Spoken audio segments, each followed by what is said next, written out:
Hey everyone, this is Matt with the Rough Craft Podcast, where we drink good crafts and write rough drafts. A little backwards, but we got it. Yeah, you get the picture. So today's episode is a Pantheon's verdict. I don't. It's kind of a post-apocalyptic, but not really. It's a modern apocalyptic. You're seeing the apocalypse firsthand Happen. Yeah, as the gods return to Earth and bring their judgment down on humanity. Yeah, so we hope you enjoy. But before we get to the actual episode, let's go ahead and talk about some announcements that we got going on right now. Well, the only announcements I can think of just right offhand for myself is, as always, go and check us out on our social medias. We got Facebook, we got Twitter, and we got this YouTube channel, soon to be Instagram. And you can find everything at The Rough Craft, on Twitter, The Rough Craft, all one word. Or just search The Rough Craft. On Facebook, you'll find us. It'll be the logo that you're seeing here on YouTube, or on Spotify, wherever you're looking at right now. With the YouTube channel, The Rough Craft, look for the logo. Just scroll down a little bit. You'll find it. Terrible plug. Yeah, you'll find it. But yeah, you'll find us. As for me, we are doing Gambler's Ruin every Thursday night at 8:30. We'll continue the story of Jolene and her, path to find her magical powers. She has found herself. Is she going to get some magical powers? She does have magical powers. That is right. I forgot it is. Yeah, there's a fantasy element to it all. Sorry. Matt, continue. It's basically a coin flip story where we flip a coin to find out what's going to happen to our characters. We had a character named Jake. We flipped the coin. He's dead now. So find out what happens to Jolene. And we had another character. What was her name? That was Haley. Yeah, Haley. Haley. She is powerless. She's unaffected by the mysterious disease, and we're thinking she becomes the human leader. We're gonna flip a coin, find out what happens to her this week. Actually, that live stream has already happened when this episode comes out, so technically, yeah, listen back if you missed it, but find out what happens this Thursday when this episode comes out. So check out our live streams and check out our podcast, guys. So hope you enjoy Pantheon's verdict. Have a good night.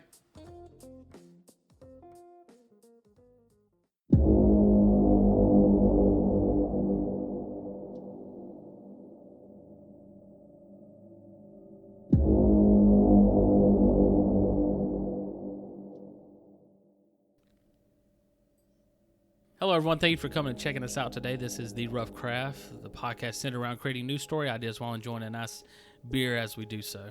I'm your host, Tom, along with my best friend in the whole world. I thought you were going to say my name. Matt. That's him, Matt. Everybody.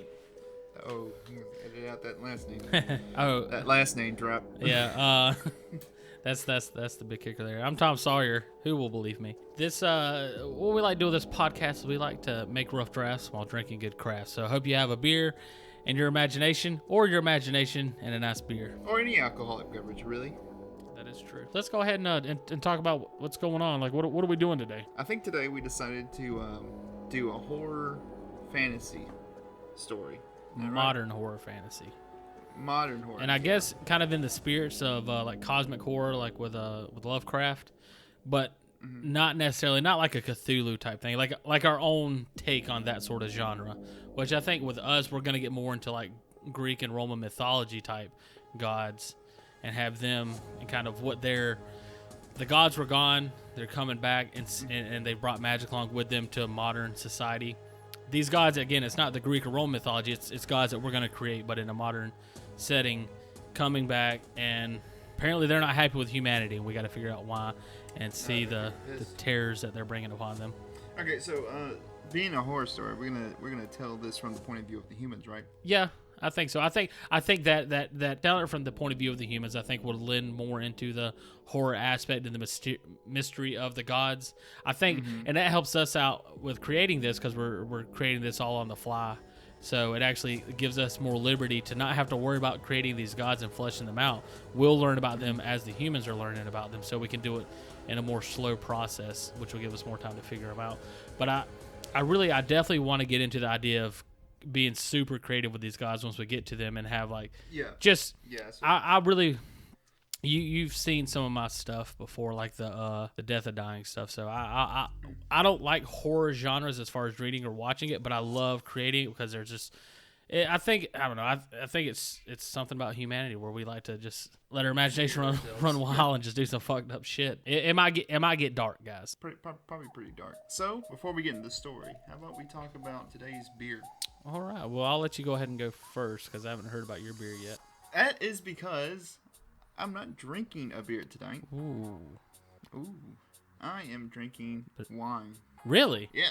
Okay. That's different. Kind of like the gods, the Roman gods. Oh God, man! I wish you would have told me that. Then I would have. What better way to tell a story about the gods, like Roman or Greek gods, than having a nice glass of wine? Pretty fancy of you. Don't worry, he has a nice glass of whiskey right there beside it. Yep, ready to go. Okay, well go ahead. Yeah, go ahead and let us know about this this wine you have. It's a red Moscato. It's from Barefoot. So the cheapest one you can get. That's about it. That's good. Made in the vineyards in California. Nice. That's where it is made for sure. Okay, well here's which actually thinking about the whole horror genre of this, the beer that I have actually does fit in theme, luckily. The beer I have today is called Stone IPA.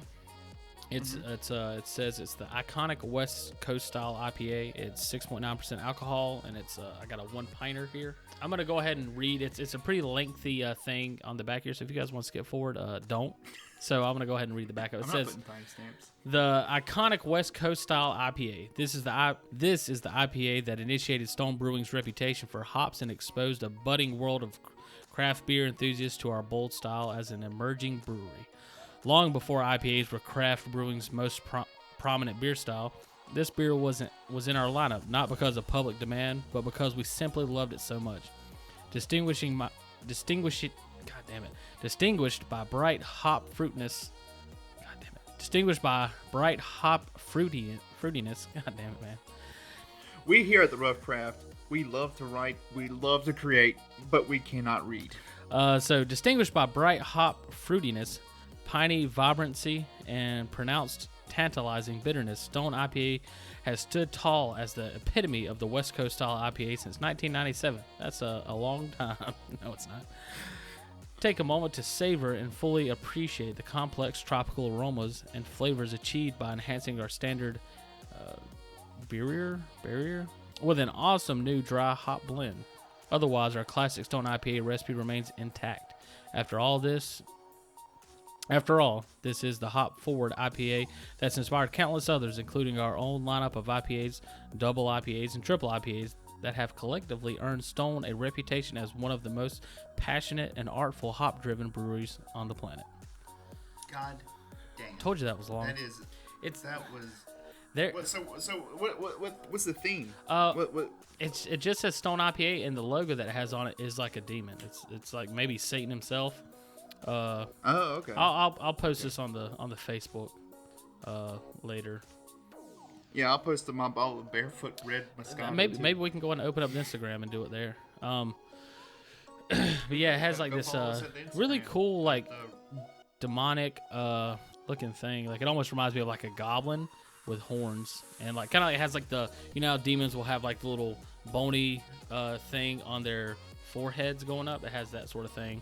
It actually looks like the gargoyles, the little one. You know what I'm talking about? Whose wings is part of his arms. The red one? Lexington. Yeah, it looks like him in the face, but with horns. Okay. Oh, it has a smushed up bulldog face? Not really a bulldog face. I'm not talking about the bulldog. No, okay. That is my beer for today. Well, how does it taste? Let's go ahead and pop the top and find out. All right. Well, I already popped my top, or should I say cork? It has a good aroma. Actually, I think it's a screw top. I can't remember. Good, strong, hoppy aroma. Oh boy, and? that is a strong IPA. I can definitely tell the alcohol volume in that. Mm-hmm. It's not bad. It's not overpowering, but it is very hoppy, which I like. I mean, that's why you get an IPA is for the hops. So it's definitely more. It's funny. The last one I had, the Nomad IPA that we had when we was doing the Gambler's Ruin, which is every Thursday at 8:30 now, guys, on YouTube. On this YouTube channel, we'll go live 8:30 every week on Thursdays. The last time we did one, I did the Nomad IPA, and it was not strong at all. But this one, the hops in it is very overpowering. But I wouldn't say, if you're in the mood for a good, strong, hoppy beer, this is good. But it's a little bit more than what I would normally go for. Well, let me go ahead and just give you a flavor profile of my wine. It's sweet. It's sweet wine. And it tastes like, I don't know how, it's a dull, it has that dull wine flavor, but sweet. So, there's that. Go pick you up a bottle of Barefoot wine for $8 at Walmart. We like to make this podcast for the everyman. They're like, If you they're really drinking wanna wine. get I trashed, can't grab relate. They're like, but it's barefoot. They're like, I can relate. Hey, at least I didn't say box wine. Yeah. Let's get into the story, Let's Tom. kick this off. I'm going to let you actually. I think this takes kind of. Well, I mean, I guess this is really fully in your style because you like dealing with gods and mythology too. But that is, again, I don't want to say my bread and butter, but that is my favorite thing to deal with is creating gods and stuff. So I think this takes both parts of what we're both very interested in as far as our writing styles and our genres, and puts it together. So I think this should turn out really well.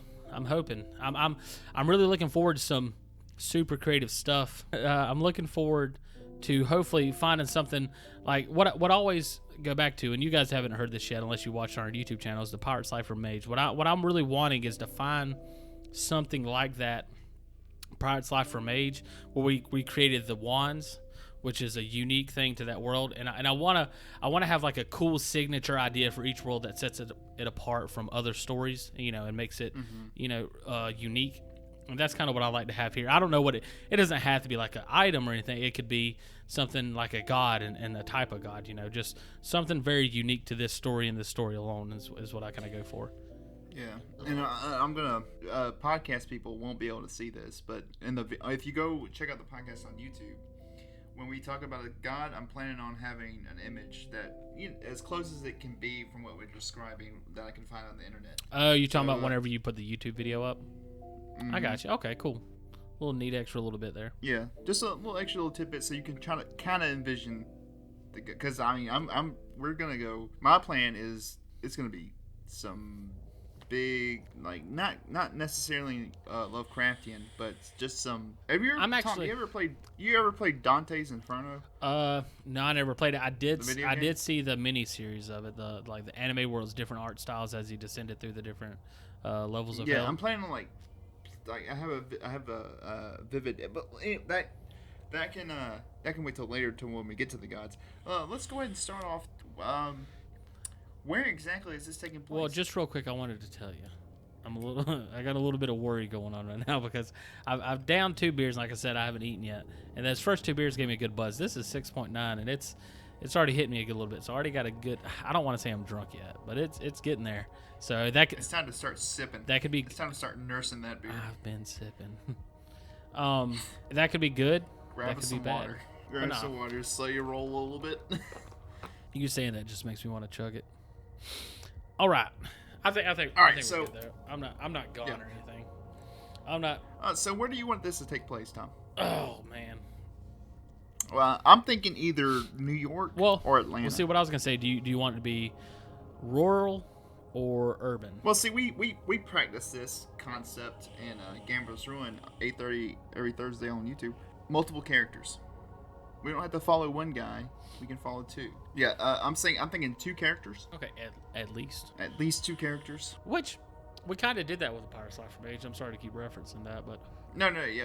With Tysil we had Tysil and Landry. Yeah, we did. Let's go with our first character. You want New York or Atlanta? Let's make this guy a city slicker. Okay. It's funny when you say city slicker. I'm imagining a cowboy. Because I only hear that term from cowboys, so that's what the correlation is. Let's just do New York. That's kind of whenever we first started talking about this, the cities I was thinking of was like New York or Chicago. You want to go with Chicago? Yeah. That's in Illinois, so that's kind of the heartland. Yeah. So yeah, right, and we know that because we're so good at geography. Yeah, we didn't have to look anything up. So, okay, so we have our city. Now let's go for urban area. What urban area would you like? See, you think? What about Montana? Or Oregon. I like these are rural areas.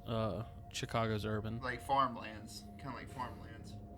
Yeah, I think Montana, Oregon, I think those are good ones. I was originally thinking Oklahoma, but that's really close to Chicago. But that could be beneficial for the story if whoever one of these characters to meet up.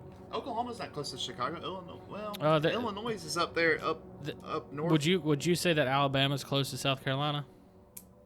No. I've driven to Alabama. It's fucking horrible. It's like 5 hours. No, it's nowhere near close it's to like 5, South 6 Carolina. hours. I mean, they're one state between each other, Chicago and Oklahoma. Missouri is pretty much in between them. Yeah, I mean, Florida. Florida. Yeah. Is that what you want to do?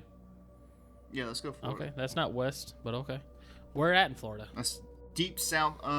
The deep south. There's a I don't know if you get that reference. Actually, how about Texas? Okay, I mean that's kind of why I was thinking Oklahoma, but yeah, let's get a Texas girl up in here. Yeah, we'll go to Texas. All right, so the Texas protagonist. Hold on, just real quick, and I don't want to be stereotypical, but I see this Texas girl being a bull rider. She's one of those girls, real sexy Southern belle kind of Texas girl. So that was my next question. We're gonna assign genders now, I thought you already did. Well, no, I was just joking. But the Texas person can be a girl, Okay, yeah. and the Chicago, the city slicker is a man. Okay. Let's just dive deep into one of these characters. We may not even make it to the other one this episode, but let's just go ahead and try to dive deep in one character, flesh them out, flesh out the story, flesh out the world around them. And so, what is the beginning of this story? What happens at the beginning that starts the story? Do you want it to be we kind of see the character a little bit, or bam, the gods are here? Well, see, one of the things that we did in Gambler's Ruin that I really liked is we went in depth with the character before we started the story. So let's find out what City Slicker's name is. Their occupation.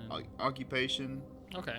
I was actually, sexual preference, maybe. I was thinking about that too, and I was like, let's flip a coin, and then I was like, no, we're not doing that here.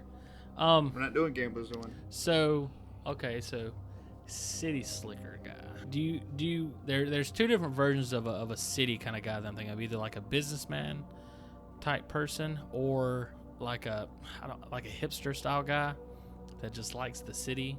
You know, maybe he's like just works in like a coffee shop or something, or a bookstore, or it could be like a businessman, like he works for a company. Maybe this is a little bit too stereotypical, but I like this guy to be a business guy. You know what I'm saying? Yeah, I want him to have resources at his disposal. I feel like the idea is we're trying to hit polar opposites. So yeah, it might be a little cliche. Do you want to create a company that he works for, or do you want to find a company that he works for? Well, what is Chicago known for? Shy business-wise. They're known for being shy. Chicago. No, I'm just kidding. What is Chicago being known for? I like the idea of the reason we went with Chicago, or at least I went with Chicago, is because it's not a lot of stories involving fantasy or urban fantasy deal with Chicago. It's mostly set in New York or Atlanta. But Chicago? Did you watch Bright? Yeah. Where was that set in? I think it's New York. Okay, see? Exactly. So, I could be wrong, though. I didn't watch it, so, because it looked fucking awful. It wasn't great, but it's a neat, I think you would enjoy just the world. Like, it's kind of like Star Wars for me. I don't like the story in Star Wars, but I really enjoy the world that they've created. Was that blue guy an orc? Yeah. Okay, I thought so. Because, I mean, the only thing, they're like, oh, here's an orc. Let's just change the color of his skin. Well, here's one of the things that Chicago is known for. That's hot dogs, deep dish pizza, and Maxwell Street Polish sausage, jazz music, and 1920s gangsters like Al Capone. Chicago is also known for interesting architecture like the Sears Tower, many museums, and many local or loyal sports fans. Oh, I got an idea. Let's make him a civil engineer. Okay. So he's like, what was that, kind of like an architect? He's like an architect. Okay. Yeah. Let's say he had just finished the newest hotel in Chicago. It's a 5-star hotel and everything. He got paid millions. And so he was like a big name. Like he was the architect, the designer. He wasn't necessarily the builder, but he designed it and everything. Yeah. Some cool, unique kind of design. Ooh, man. Because this is where it's okay to get into. Because, like, let's say this story started now. So we can make this, and it's kind of like 5 years in the future or something like that. This guy, now in our timeline, he decided to start building this hotel. 5 years later, the hotel was built. This way, I have an idea for this hotel. So we can make it whatever we want it to be. It doesn't have to be a real location, obviously. Okay. So he's a civil engineer. He just finished his hotel. He got paid millions. Does this guy have... This guy. Let's think of a name. What's his name? Dude, I wanted to say Jake so bad, but we already used that. Maybe that's just a go-to name. Well, Jake is dead, so there's millions of Jakes. That is true. Well, let's actually get into ethnicity real quick. What ethnicity is Okay. this guy? You know what? Let's go Latino. Okay, cool. Yeah, I'm okay with that. I like that. So He's Latino. He's a Latino fella, and man, I still like. I just don't want to go with any stereotypical names. What about Joseph? You like that name? Joseph's not bad, but a name that I kind of had in mind, and it's because I've been watching The Office lately, is Oscar. Oscar's he's one of the B characters in there. He's consistent throughout the show. He's a Hispanic fella from Mexico, or his family's from Mexico. I thought maybe that one's kind of a good middle of the road kind of name. Oscar? Yeah, Okay, we don't have so to we're do still in Oscar. We could do Joseph. No, Oscar's fine. How about Oscar Meyer Wiener? How about Meyer Werner? Because Meyer Wiener sounds familiar. No, I'm just kidding. How about Oscar Werner? Yeah, Oscar Werner. So Oscar Werner. Oscar Werner. He's a civil engineer. He made a hotel. He got paid millions for it because people love it. He signed some contract. But see, the thing with the taxes on these millionaires, he only got like $2. Oh, we going that in depth? No, I'm just into kidding. the story. Who's president? Bernie Sanders. So yeah, it is 5 years in the future. Who knows? The hotel's grand opening is today. How about that? Okay, sounds good. The grand opening. So the grand opening is today. Oscar goes to the hotel. He's like, he just wants to see the grand opening. I mean, he's already seen it finished and furnished and everything, but he wants to see the people enjoy it. Well, I want to ask you: is the grand opening, which is today, is that the same day that the gods come back? Yes. Awesome.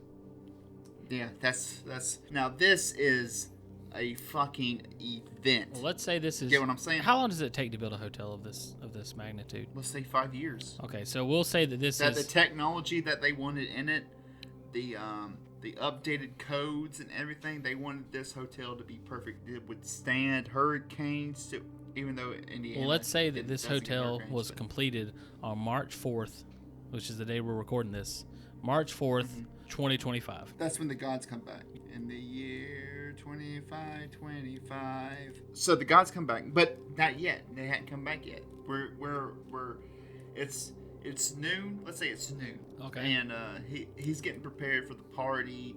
The hotel's getting prepared for the party. You got guests lined up, signing up. They've already called ahead. They got some people with reservations coming in. We're talking From all over Hollywood. the country, some people from other parts of the world. We're talking Hollywood level event. We're talking Oscar level event. This is a big deal. I gotcha. So it's one of the new hallmarks of Chicago. Do you want to say this is the new tallest building, or not go with that sort of route? Let's not go that far because of the Asians, right? In the East, they built some pretty tall buildings. No, this is luxury. This has nothing to do with trying to be okay bigger. So this is the Rolls Royce of hotels. Luxury. Like they have. Let's say, how about this? Let's say the hotel chef is Gordon Ramsay. They offered Gordon Ramsay enough money to be the personal chef of this. I would say starting out, like I don't think Gordon Ramsay would be able to stick to it for too long. He's training another chef. Yeah, he's doing a TV show where he's training another chef to be the chef of this hotel. I like that idea. So Gordon Ramsay is one of his new reality shows is like he's did Hell's Kitchen. Now he's doing like God's Kitchen, or Heaven's Kitchen. And so this is a series the name where of this hotel. This is a series where he goes through new hotels and just showing you the opposite of Hell's Kitchen, showing you the best kitchens in the world with the best chefs and everything. And you thought he was. Well, what's the name of this hotel? Actually, not Hell's Kitchen. What was that? Wasn't the show I'm thinking of. Kitchen Nightmares. Kitchen Nightmares, yeah. So this could be Kitchen. Maybe Dreams. Kitchen Heaven. He's doing a show, Kitchen Heaven. And he's like, I'm actually cooking for this hotel for the next 4 months because this hotel is so great, and I want to give the customers the best experience they've ever had. I would say the show would last. It'd be one season on this one hotel, and that's how, or one kitchen, and that's how. Yeah, it'd be a one-off. I'm glad we're helping Gordon Ramsay's career. So what's the name of this hotel? Oh man, I don't know. Heaven VIP Royalty? No. I think definitely like a prestigious sounding name. Maybe we can derive it from royalty. Maybe we can derive it from Roman mythology. That's a good one. Tartarus. Yeah, I don't think that's the one. Valhalla. Hold on, I'm searching. Well, that's Nordic. Yeah, I looked up even Roman still. god of wealth, and it says Jupiter. Jupiter's rings. I don't know. I'm trying to think of like an actual hotel, and that sounds kind of cheesy. Well, Like have you looked up even 5-star hotels names? yeah, that's a good point. I haven't, and I don't feel like it, so Jupiter's vault. I still don't like it. Let's see if I can find something. I'll type in Roman god of wealth. It's saying Father Jupiter. I don't know. What about Greek? Let me type in Greek. Greek god of wealth is. This is kind of better. Plutus. Plutus. How about we just name it Plutus? Yeah, that's fine. All right. The name of the hotel is Plutus, but I'm thinking that this hotel plays not a major role, but maybe a minor role in the story. Oh no, it's gonna be super minor.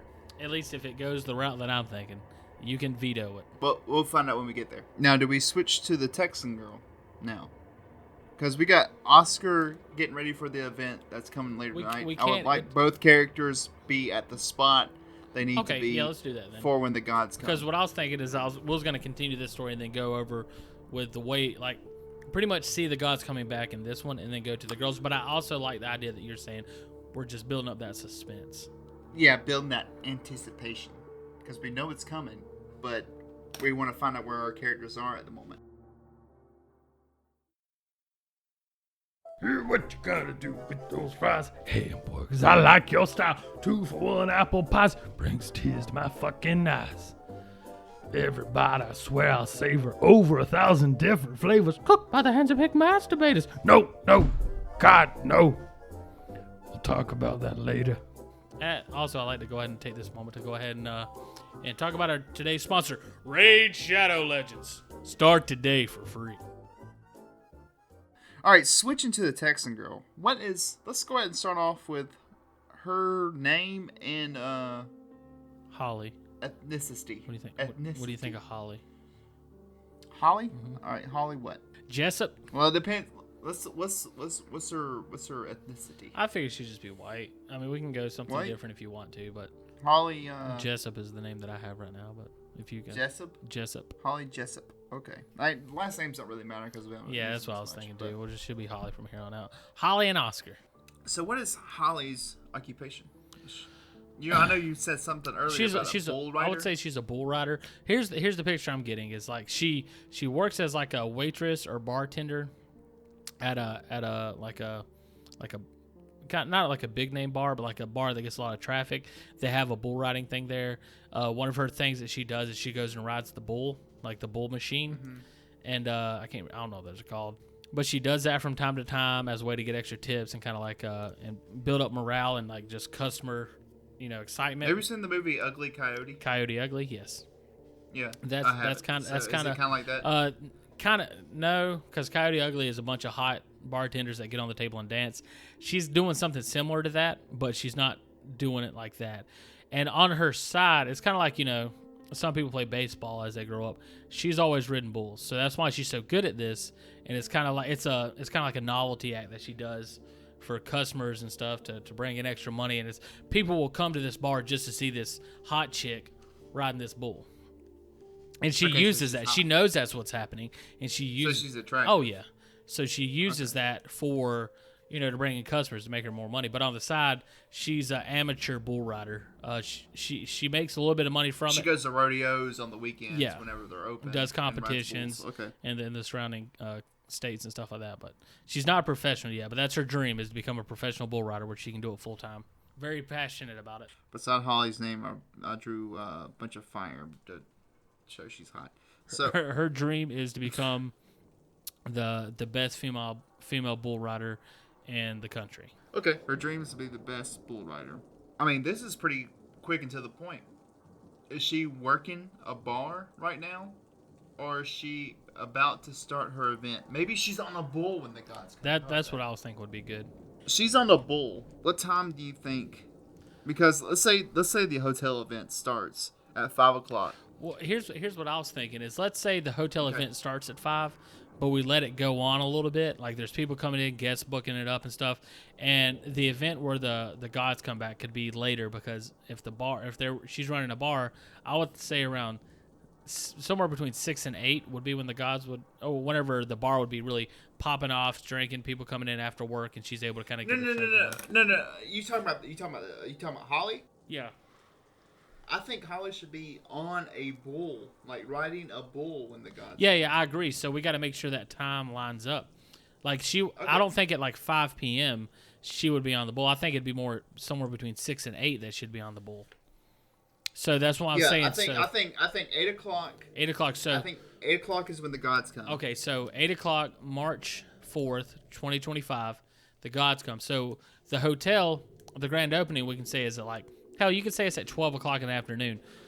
But the gods don't come until 8 when it's still going. when it's in full swing. The hotel's really like getting booked up and everything.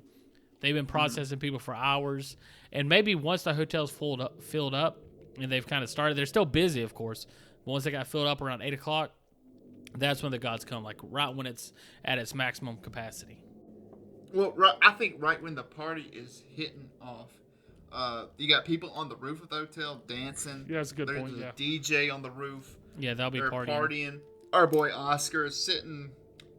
Is Oscar a charismatic guy, or is he a? He would have to be, because he's charismatic. Not guy? only is he the architect of this, but he's like, I'd see him as being kind of like almost like the life of the party in the situation, like just going around talking to people. He People doesn't are giving him kudos for his hotel. he doesn't own it, but he's definitely like a status symbol within the hotel for being the architect, and he's enjoying it. He's probably in a penthouse suite for like the next week, enjoying it and seeing the reception of other people, just for himself, just to kind of get feedback. That's his ideas. He's getting feedback from people so he can improve his next model based off what people like here. He's like a famous artist in the architecture world. Yeah. Like, people know his name. Yeah. 8 o'clock, he's up there, he's drinking, he's partying, he's dancing with some girl or guy. Maybe he's into both. So it's funny because Oscar in The Office is gay. Well, he's bi. Okay. We'll make our Oscar bi. He's like, whatever, man. I'm cool with everybody. He's a liberal. But our Texas girl, she's a raging homophobe. No, I'm just kidding. She's riding a bull right now. It's her, an animatronic. Let's say there's bull. I would say a real bull. They don't have a real bull in this damn bar. Not in the bar. She's at a contest. Oh, see, I saw her working at the bar that night doing her set riding the bull within the bar. Well, actually, this brings up another good point. What day is it? What day is it? Mm-hmm. It might be important. Would have to check the calendar. March 4th in 2025? Yeah. Okay, this will determine whether she's at a bar or... Well, it depends, because like throughout the week, bars are slower, so would she be at a contest during the week or on the weekend?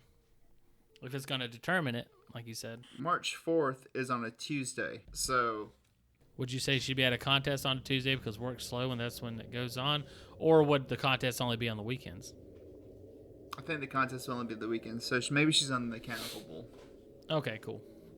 Which that's what I like that visualization better. The only thing is, the reason I want her to be on a real bull is so she'll be outside to see the event. Okay. But she can easily go outside in the event.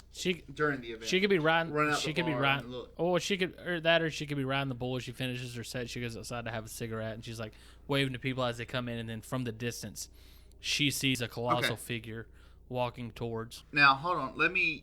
When you said colossal figure coming towards her, that's not how I see this event going down. Okay. So let me explain how I see the event coming down. So let's go ahead and find out where our character's at during the event. So we're saying it's at 8 o'clock on a Tuesday night, March 4th, 2025. Mm-hmm. Holly is smoking a cigarette. Outside, yeah. She just got finished riding a bull, or the mechanical bull. Hold on one second. Trying to get some tips. Okay. We got to think of a name for the bar real quick because we thought of a name for the hotel. That is a good point. I'm gonna say Stonefoot to combine both of our drinks. All right, Stonefoot. Sounds perfect. Stonefoot bar. Minor details that don't matter. She's smoking. Oscar is partying. On the rooftop, right? Party on the rooftop. He is having a blast. Now, this is how I envision the gods making their presence known. Mm-hmm. Wasn't supposed to storm that day, but all around the world, dark clouds are gathering. It doesn't really show up on like Doppler radar or anything like that. These clouds came out of nowhere. They're not showing up on the radar systems, all you see is like a golden, dark, black cloud. So you're saying that the clouds forming, the storm that's forming, is magical? Yeah. Whenever you say golden, do you want to say, because at this point it's nighttime, would you say like the sky brightens up as if it's day, or? No, I would say, you know how storms get when there's a bad storm, there's like a bronze color in a bad storm? Not necessarily. Like a dark, shadowy bronze color? No, I don't. I can't say that. I know what you're saying exactly. I can only think of that during like the day when there's a storm, but not at nighttime when there's a storm. Well, let's say like there's lightning crackling everywhere in the sky, and it kind of like whenever Is there's lightning? a flash of Is it lightning, normal blue lightning, or is it like a different color? Yeah, I would say it's normal blue lightning, like because their presence on the Earth is actually causing trouble with the environment, the ozone, and everything. It's just crackling. Their godly energy and aura is just it's affecting the what's it called, you might have just said it, the atmosphere in a different way than what we're used to. Yeah, everybody looks up. They're like, what's going on? It wasn't supposed to storm today. What's going on? They looked up. It's not raining. There's no rain. It's just lightning energy. The sky is pulsating with energy. I see it kind of like rolling thunder just going over the whole world. And then it fills over the sky, and there's just, like you said, like crackling energy popping all over the sky. Everybody looks up and they see these cloudy outlines of the gods, or cloudy outlines of some figures. They don't know if they're gods or anything like that. They just see these cloudy outlines, and where the cloudy outlines heads are, you see two eyes that are just brimming with energy, with lightning and everything like that. So it's like, is it massive, the eyes that they're seeing? Yeah, I mean, it's not like, picture how you see clouds in the sky, and picture how you would see two eyes in the figure. So is it like all over the world? It's every set of eyes is a different set of eyes, or is it one set of eyes that's being seen all over the world? I'm seeing it as a group, a cluster. Like you see multiple figures in the clouds, and each one of them looks like they're looking down at the earth. And in what looks like their eyes is crackling lightning and everything like that. And then there's that one deep voice that sounds like rushing water that says, "We have returned." And then that's where I think day one ends. Okay. So go ahead and give me your my version of it. We can go with pretty much the whole version that you kind of created, the atmosphere, the vision, the clouds and everything. And then I saw it's just like a giant foot, because to them, humanity is nothing. It's no more than an anthill. I don't agree. Okay, that's with fine. That. I believe that they left humanity here to achieve some purpose. Okay. But humanity hasn't achieved that purpose. Instead, they've gone. Okay, so we have two more selfish goals. We have two different visions of this. Like for me, it's like the idea of humanity is nothing. Like this is a world that they left and they're coming back because they like this world. Humanity doesn't mean shit to them at all. So they're just coming back to their world to reclaim it. And you're looking at it as humanity has failed them, and they created humanity for a purpose, and they have failed them. So, for me, yeah, because I'm picturing this event as a cleansing event. Okay, well, how are you? Just go through with what I'm seeing is like the gods come back, and like the first thing is like you see like a giant foot just coming out of those clouds. Like you don't see the eyes, you just see these clouds roaring and everything. Then a foot comes out of the clouds. It takes a step not far from the hotel, and as it walks forward, it just destroys the hotel. And Oscar dies. Or he can survive, who cares? And it just keeps walking through, and so it's just these colossal beings just going through the world and cleansing it in a way, but cleansing it in a different way. Like they're not cleansing it because they're angry at humanity. Like I said, they don't see or think of humanity as anything more than just ants in an anthill. They're just going through, just wiping out the world as they step across it, basically. Okay, but I'm not saying go with my idea. No. That's your idea is more in line with like kaiju's, like Godzilla. Like they don't give a shit about humanity. They're just here to all the other stuff. My version, I think, is more intimate with humanity. Okay, I found that. I think that makes more of a personal touch. It depends on the story we're trying to tell. Like if we're trying to tell a story from humanity, from the point of view of them just watching as chaos is is erupting around them and they have no way to control it and they're trying their best, or as the gods coming back, not necessarily to barter with them, but to be aware of their presence and communicate with them probably on some level, and they're not necessarily coexisting, but they're aware of each other versus well, see, the method I was gonna go with, like, the humans have failed the gods in some way. We don't know how they failed them, but they failed them, and the gods are very angry. See, what makes this a good, what in my opinion, what would make this a good horror story is if the gods have a grudge against humanity, not that the gods ignore humanity, because there's nothing really scary about let's say a giant elephant walks through South Carolina. Like, he has no purpose, no agenda or anything. He's just walking through because that's what elephants do. They walk to food and to water or to live. See, that's where I kind of disagree with you. I think that the idea of this creature being who doesn't care or have any thought towards humanity makes it even scarier. Than there's no way to bargain, there's no way to communicate and talk with them. Their goal is just to eradicate them no matter what. There's nothing you can do about it. It's you realize the idea of realizing you're just ants and there's this thing just going and wiping you out when you thought you were the greatest thing ever. You may see it as this person just walking across, and that doesn't seem horrific, but when you look at it from the point of view of the ants and the chaos that's going through, buildings crumbling as these things walk, and people dying and just bloodshed in the streets, and nothing can be done about it. Just that helplessness, that lack of control.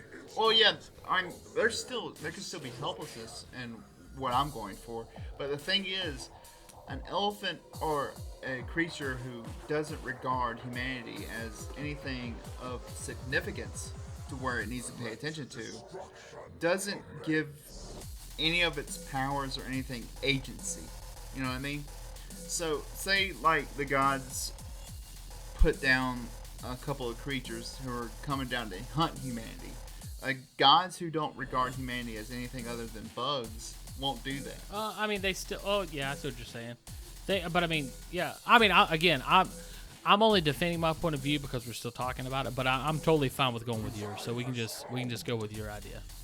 Are you fine with going with my idea? Yeah, I'm totally fine with that. This is just the initial picture that I had. I do want that hotel to be destroyed, and the reason I do is for it to be kind of like how you would cut the rope or cut the ribbon at the grand opening of a hotel.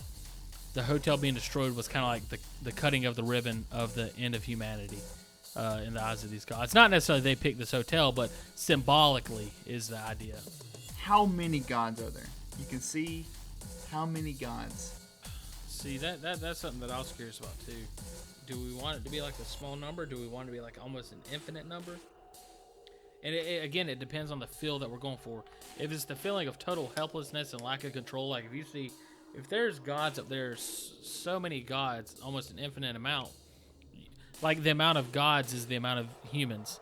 The gods treat the universe like how we create Earth.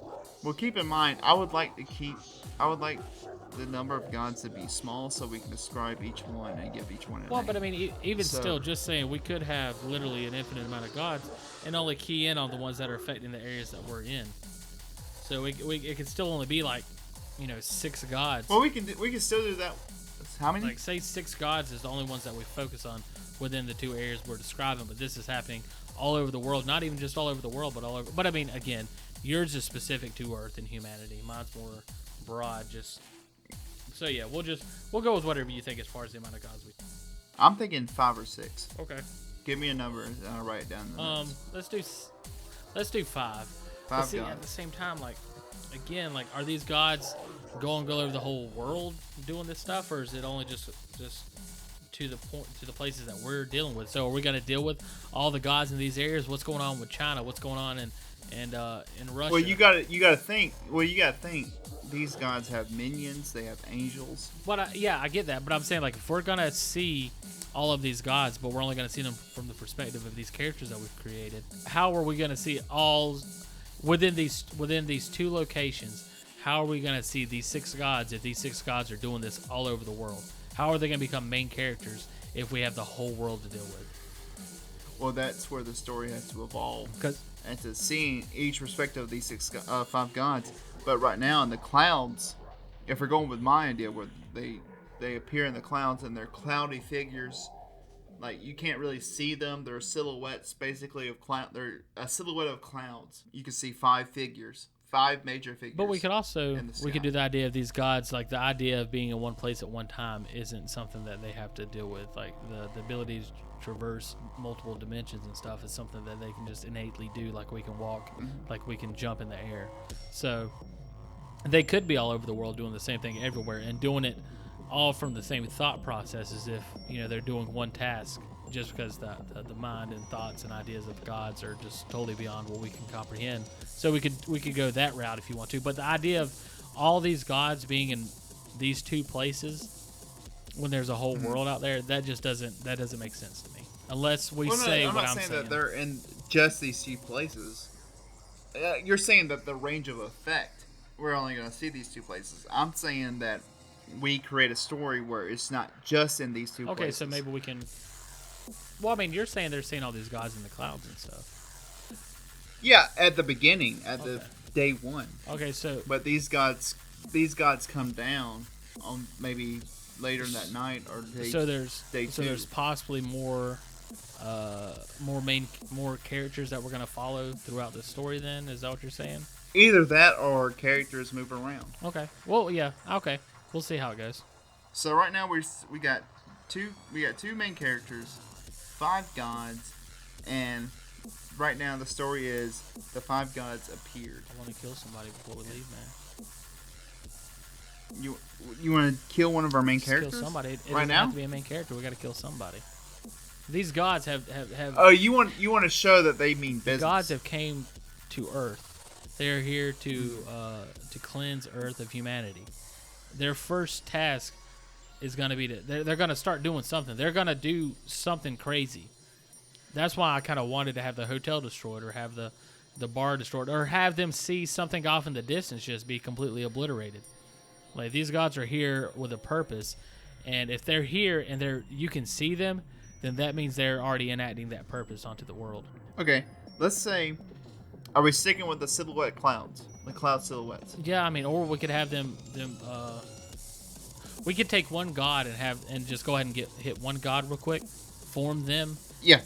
Let's do that. That'd be a good point. Okay, we don't have to worry about genders with gods. I think we just describe the Right. gods and what they're doing, and then for the viewer, it's gods. You can kind of we'll figure it out as we go. But I don't think we need to worry about giving them genders necessarily off the bat. Should we go with the weakest god first or the leader? I think we should just take a god, describe it, pick it, and then we'll see what that god Where it fits stands later on.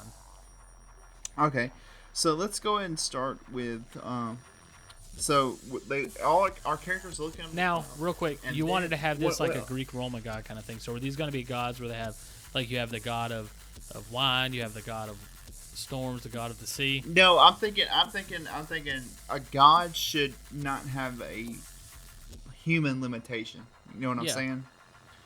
I'm saying these are cosmic beings. They should be able to do whatever they want. Okay. Really, in our reality. I got you.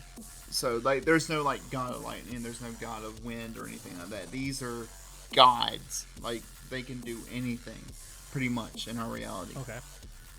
Each one, but there's a Yeah, power there's scaling limitation factor here. between each. Like, each one of them is powerful enough to destroy the earth in and of themselves, but there's one that could destroy all of the gods if it so chose.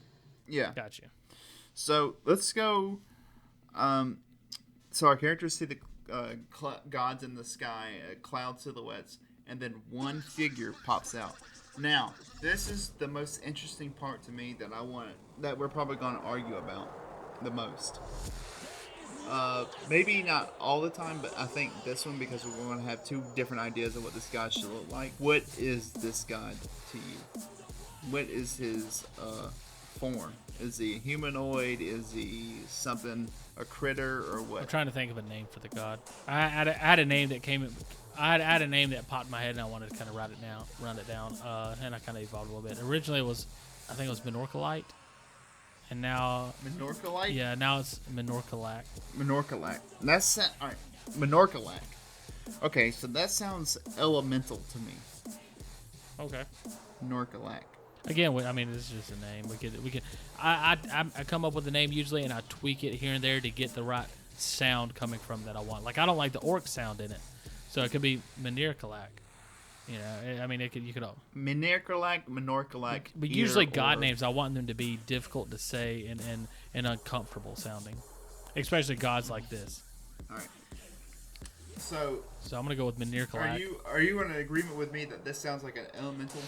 Yeah, that's God? fine. It doesn't sound like one. I mean, I know. We just said that we don't want our gods to be limited to human. Yeah, I mean, I don't see one thing or another really with anything. I think we could. I mean, it's just a name. I don't think the name necessarily symbolizes who the god is or anything like that. To me, I think names mean a lot. So, Menorcalite, like it sounds like mineral. So I'm thinking maybe he can do what the other gods can. Maybe not at maybe not at a degree that they can, but maybe his most powerful magics or powers come from asteroid belts, the things like that. He deals with asteroids. Okay, mainly. so what do you? Not because he can't work with lightning or anything like that or fire, but he finds that he's most happy when he works with rocks and minerals. So what and is stuff like that. what is like the size of these gods? Like, are they colossal figures? Are they the size of humans? They can be any size they choose. Well, okay, to be. so right what size? now, Because right now with the asteroid thing that you're seeing, I see this god coming into perspective out of the clouds, kind of descending out of the clouds with like, and I want the appearance to be like that of like if you saw God descending from heaven, like a good being, because they are in their minds holy and just and everything. They're descending out of heaven like God from the Bible or something. But they're here to, enact revenge and stuff. So he comes down like this holy, amazing. And humans, they look at this with a sense of awe and love, and then he just waves his hand across the area that he's in, and then just. Well, that brings up another point. Is he a humanoid, or is he something else? Because I see him with gold skin either way. I see him as the most precious mineral that we know. I would say, which is gold. I would say, let's say he has like, it depends on exactly like that. That's the whole thing. Is like you wanted to go Greek mythology. When I think of cosmic horror, I'm thinking of like Cthulhu type things. So I'm thinking of really distorted, unsettling images as far as the gods go. But I like the idea, and that's kind of what I was playing with, of them being like holy looking gods coming down, like stuff that humanity would cling to and enjoy looking at.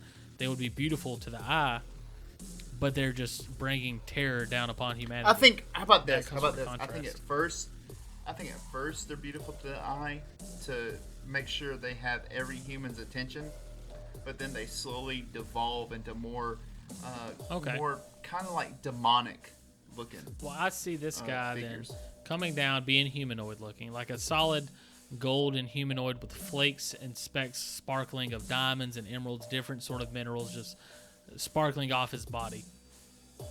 And he descends down. He has long flowing hair, and I'm guessing we're going with a guy, and just completely nude. And genitalia, no genitalia, it doesn't matter. Whatever you think they should have, I don't care. But he just. You ever seen those Greek statues where the humanoid man doesn't have a penis or anything like that? No genitalia. It's just like a bare skin. Okay, yeah, then just like that. So I think it comes out like that. It descends down, and I see him being there, and like I think humanity at this point is in awe, and they think this is God coming. And then, like, to me, he just kind of like waves his hand or does something. Maybe he says something, and then it's kind of like the plagues. Like, there's different plagues that come in the Bible. Every god is kind of like a different layer. Earthquakes. I'm thinking major earthquakes. Well, I like the idea then of him coming in and him standing there and everything being in awe, and him rising his foot up and slamming it down, in a very like. You see the colossal figures, and you see him moving slow, even though it's moving fast. But I see him as actually moving at the rate of speed that a normal human would, and so the actual speed that's going is extreme. So he slams his foot on slams his foot on the ground, causes a fissure out from that location, and then one crack is then created that circles around the globe and back to where he is. So literally, in a sense, he splits the earth kind of Yeah, at least at Yeah. the core, or not at the core, but like. Well, see, I think these gods don't want to damage the earth because the earth is precious to them, but they think that the creations that they left behind failed it. So they don't want to actually break. Then I don't the know. earth. You tell me They what want- this guy does, because I'm. No, I like your idea. I think it's a shallow crack Yeah. in comparison to the earth, but it's enough to rock humanity to its core. Sounds good. We're talking earthquakes, floods, volcano eruptions, tsunamis, storms. And starting to so come here's what up. happens. So this guy descends to the earth, and he looks around, and he was hoping. That's why he came here eager, because I would say he's a younger god, and he came in eager to see what this humanity is. He was not created. He was not born yet when they created this world. And so he's coming to see, like, is this really as bad as they're saying it is? And he gets here, and he looks down, and he sees everything, and he's just, like, in disgust of it all, and is like, yeah, they were right. And he picks his foot up, and he goes to before he picks his foot up and slams that, he goes, "You shall not last," and he slams his foot down. Well, I don't think he does any of that because I want to keep this horror aspect. I want the humans, the POV of the humans, to be all we know. We don't know anything about these guys. I gotcha. Except they're extracting vengeance. Okay, and so they say, so Holly looks up and she sees this beautiful, like, most amazing god, and she thinks it's beautiful, and like it's kind of one of those things where, like, just like, I can't describe it because there's not a thing out there like it, but imagine if you saw God. If you saw God is the way it's described. That's the way she feels looking at this thing, and then it lifts up its foot and slams it back down, and then the earth begins to shake, and at that moment they realize that this is not good, and there's still eyes peering from the clouds. Yeah, they're still. Everyone's looking at them. Like the clouds are looking down at them, and then you just see this golden humanoid figure come down and cause earthquakes, tsunamis, and volcanoes to erupt. These characters don't know that volcanoes are erupting right now because the news hadn't reported it yet. But that's what's happening right now. The Earth is in turmoil because of this. What's his name? Menelek. Menir Kalak. Yeah. Menir Kalak. Again, we can change that, but that's just... No, I like it. Menir Kalak, it's...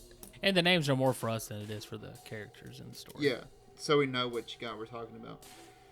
So Menir Kalak causes the first calamity, which is earthquakes, floods, and volcanoes.